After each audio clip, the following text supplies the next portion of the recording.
అక్షయ్ కుమార్ అంటేనే సక్సెస్ కి సరైన అడ్రస్. అలాంటి హీరోకి ఇప్పుడు హిట్ అందని ద్రాక్ష అయ్యింది. ఒక్క హిట్ కోసం 5 ఫెయిల్యూర్స్ ని ఫేస్ చేశాడు. బ్లాక్ బస్టర్ సంగతి ఏమో కానీ మామూలు హిట్ వచ్చినా చాలనుకుంటున్నాడు. మరి రామసేతుతో గట్టెక్కుతాడా? ట్రైలర్ పేలడంతో సీన్ మారుతుందనే అంచనాలు పెరిగాయి. రామసేతు ట్రైలర్ పేలింది. క్రేజ్ చూస్తే బాక్స్ ఆఫీస్ లో మళ్లీ పాత మైలేజ్ కన్ఫర్మ్ అనే మాట వినిపిస్తోంది. సీన్ మారింది. అక్షయ్ కుమార్ గత కొంతకాలంగా ఏం చేసినా ఫ్లాప్ అవుతోంది. వరుసగా 5 ఫ్లాప్లతో ఢీలా పడ్డ అక్షయ్ ఇప్పుడు గట్టెక్కేందుకు నీళ్లలో మునిగేస్తున్నాడు. బచ్చన్ పాండే, రక్షాబంధన్ ఇలా ఏ జానర్లో ఏం చేసినా అక్షయ్కి ఫ్లాప్లే వచ్చాయి. ఫెయిల్యూర్ల గోలే పెరిగింది.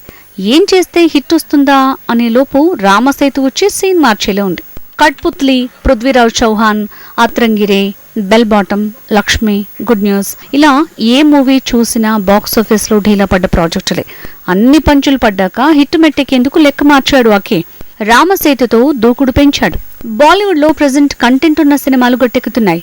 లేదంటే భక్తిని రక్తి కట్టించే మూవీసే బాక్స్ ఆఫీస్ ని కుదిపేస్తున్నాయి. బ్రహ్మాస్త్ర, కార్తికేయ 2తో ఆ విషయం తేలింది. రామసేతుతో అక్షయ్ అదృష్టం మారేలా ఉంది.